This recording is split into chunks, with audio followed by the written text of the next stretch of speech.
On va aller dans le Haut Atlas marocain, dans un village berbère. Zineb Mekouar, vous racontez l'histoire d'une famille dans un village paisible. Jusqu'ici, tout va bien, pourrait-on dire. Souviens-toi des abeilles. Donc, c'est votre deuxième roman, avec dans cette famille un petit qui a 10 ans, qui s'appelle Anir.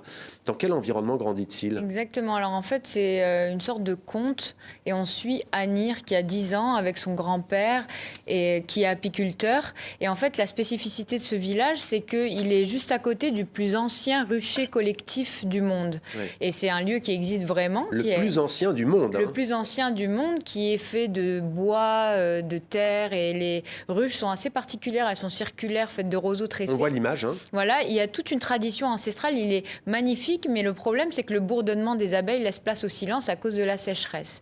Et en fait, j'ai entendu parler de cet endroit que peu de Marocains en fait connaissent. Quand j'y suis allée, ce que tu disais tout à l'heure me parlait, parce que c'était le rapport à la terre, le rapport à la nature, le rapport à la transmission aussi. Et donc, à la terre nourricière aussi, à la terre et qui nourricière, guérit. exactement, qui guérit avec ce miel qui est un remède. Et j'ai trouvé ça à la fois très beau et à la fois assez triste, parce que les abeilles sont malheureusement survivent de moins en moins, et du coup ça oblige un exode rural, et j'ai voulu en faire un roman. Donc j'ai mis en scène Anir avec son grand-père Jdi, cette culture berbère aussi de transmission amazigh dans le sud du Maroc, et une intrigue avec la maman. En fait, il y a deux thèmes, et c'est comment la terre et la mer, quand elles sont bouleversées, parce que la mer, il y a un secret de famille qui fait qu'après une nuit terrible, elle s'est emmurée dans la folie.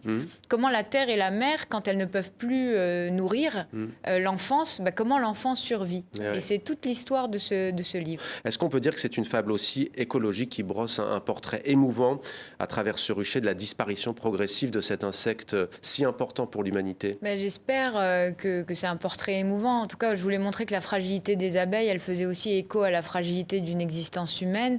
Et en fait, parler de l'écologie avec des grands discours, une rationalité, souvent c'est moralisateur, culpabilisant. Je voulais passer par la fiction et par le côté charnel et très intime, à hauteur d'enfant en fait.